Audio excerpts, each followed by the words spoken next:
simple pattern, very effective. And yeah, so what you're going to need for tying this fly is you're going to need some UTC gray brown thread or something like that, like a tan or brown. Either of those would work. Tokens 3/32 gold bead.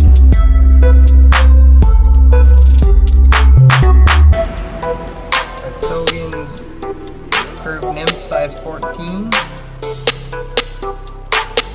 For this pattern, I like to use like a blondish color pheasant tail. And you're going to need some peacock curl. And at the end, whether you want to use some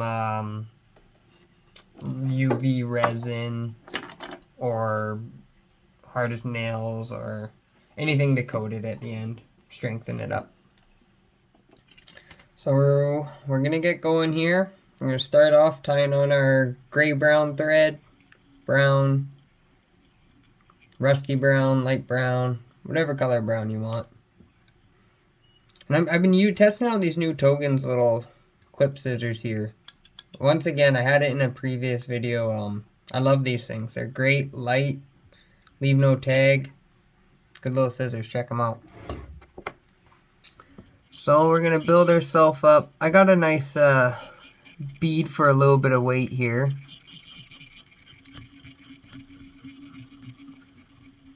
Build up a little thread base. We'll lock this bead in right now so it doesn't bother us while we're tying. There you go. Take a little thread wrap. There we are. Come back up. Oh, I did forget to mention. I use this spool broke on me, but I use gold wire for this pattern for the ribbing. But really, I've also had good success with like a brown wire or a silver wire. But the matching wire and bead look nice together. Okay, so I'll tie my gold wire here at the butt.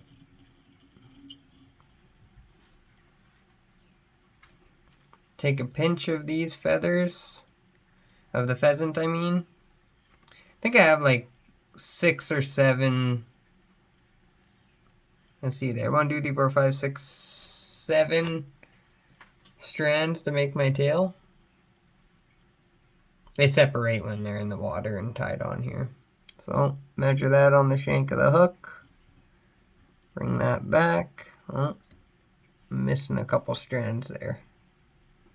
Once again, we'll measure it. About the length of the shank, 3/4 length. So, couple wraps, and you're going to want to go under twice just to help keep those pheasant tail up and keep it from wrapping around your hook. One more, and we're going to come up. We're only going to come up about 3/4 of the way for this. So, take your pheasant tail. We're going to build a body out of this. Has a nice buggy look to it. Wrap up to about 3/4 of the way.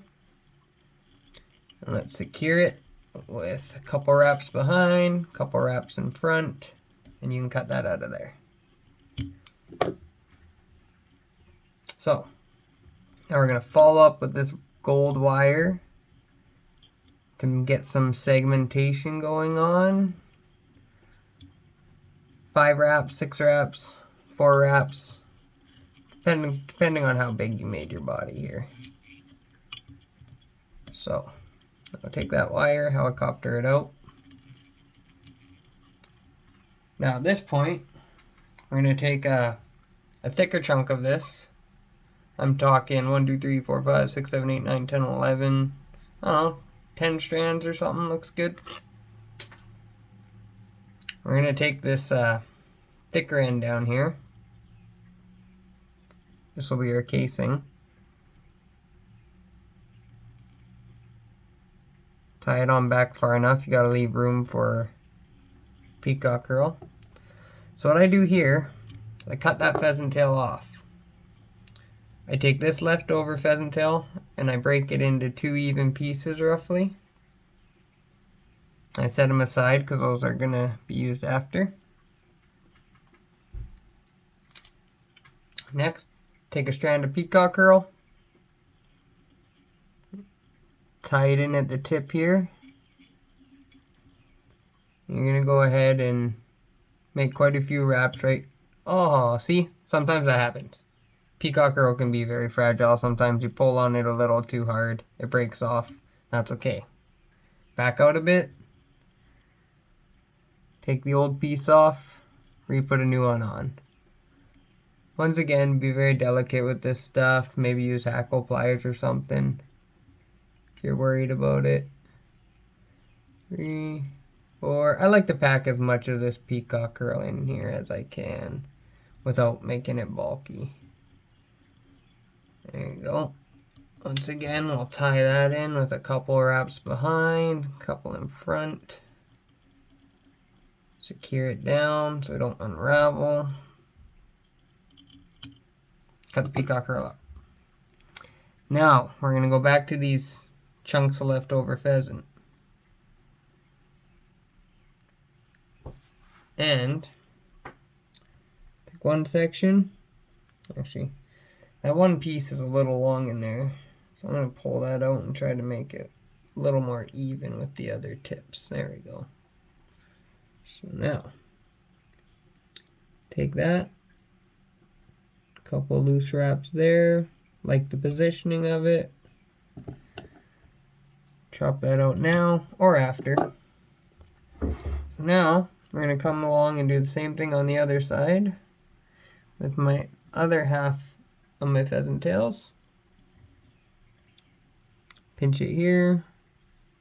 2 little loose wraps. Make sure I like the positioning of it. Adjust it if needed. Wrap in front. Cut that loose. Now, take your last thick piece of pheasant tail here and you're going to wrap it up to the bead. Pulling these to the side, making sure they're all nice. There we go. Now, once again, 2 little loose wraps here. Take a peek at it. You like the way it's looking? Tighten that a bit with one more wrap with some pressure. 2 wraps in front. Get nice and close. Pull pressure and snip. At this point, we're now going to do a 5-turn whip finish. 4-turn, 5-turn, somewhere around there. Get my finer scissors. Poke it out. So, now, you're pretty much done here. We're just going to add a little resin in the top of the thorax wing case here. Give it a nice shine, gassy look. I'll dab into my thread here and let it soak in. Hit that with a UV light. Cure it. And I like to give, after it's got a little coat, I like to give one more little drip right on top here.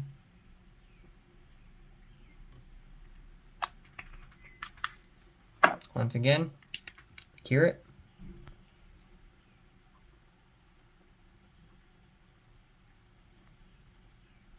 There you go. Done deal. Great pheasant tail pattern. Great for still waters. Trout love it. All honesty, my tail ended up a little long, to be honest. So if you see that, you feel it, you could either just take your fingers and trim off some of it. It's better with fingers instead of scissors. It looks a little more natural. There you go. I like the look of that one now. And there you go, guys. Pretty simple pheasant tail pattern that will get you into some rainbows. It's a great time of year right now. End of May, beginning of June. Great time to use this pattern. So go out there and give it a try. Thanks, guys, and enjoy your day.